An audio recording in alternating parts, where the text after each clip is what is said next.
ரிஷபராசிக்காரர்களுக்கெல்லாம் இந்த ஜூன் மாதம் என்ன பலன்களை வாரி தரப்போகிறது? 2ஆம் இடத்துல சூரியனும் குருவுமாக சேர்ந்திருக்கிறார்கள். சூரிய பகவான் 15ஆம் தேதி ஜூன் மாதத்தில் மிதுனத்துக்கு வருகிறார்.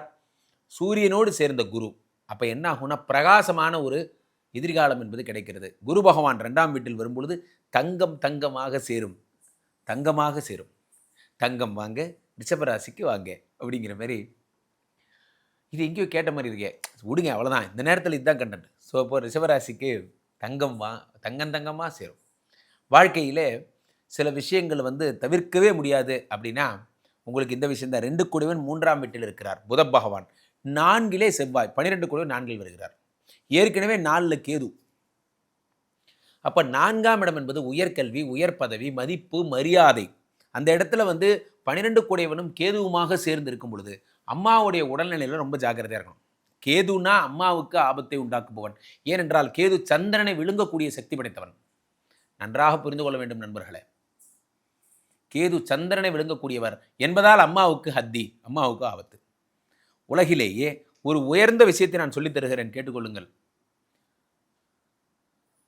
சங்கராச்சாரியார், அது யாரோன்னா எடுத்துங்க, எவ்வளோ பெரிய மடாதிபதி, சந்நியாச தீட்சை வாங்கியவர் ஆதிசங்கரர் காலத்திலேருந்து.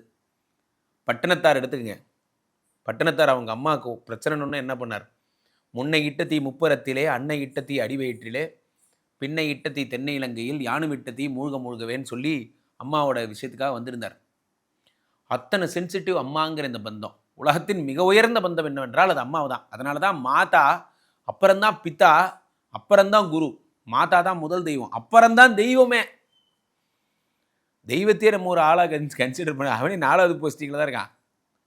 ஃபஸ்ட்டு தெய்வமே அம்மா தான்.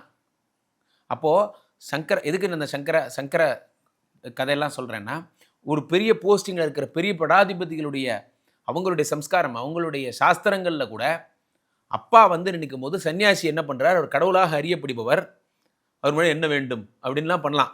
ஏன்னா இவர் அப்பா இறைவனாக உணரப்படுகிறார் அந்த சன்னியாசி. ஆனால் அம்மா வந்தால் சன்னியாசியாக இருந்தாலும் எழுந்து சென்று வணக்கம் செலுத்தி, உட்காருங்கம்மா சாப்பிட்றீங்களான்னு அம்மாவுக்கு பையனாக தான் நடந்துக்கணும்னு சாஸ்திரம் சொல்லுது. அம்மா முன்னாடி எந்த பந்தாவும் கிடையாது.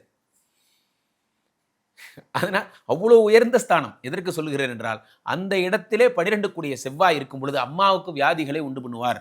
அம்மாவுக்கு உடம்பு சரியில்லாம போயிடும். சம்மர் வந்தாச்சு. What's your plan for this holiday? எங்க கிட்ட விட்டுருங்க, நாங்க பாத்துக்கிறோம். GT Holidays. GT Holidays, South India's #1 travel brand.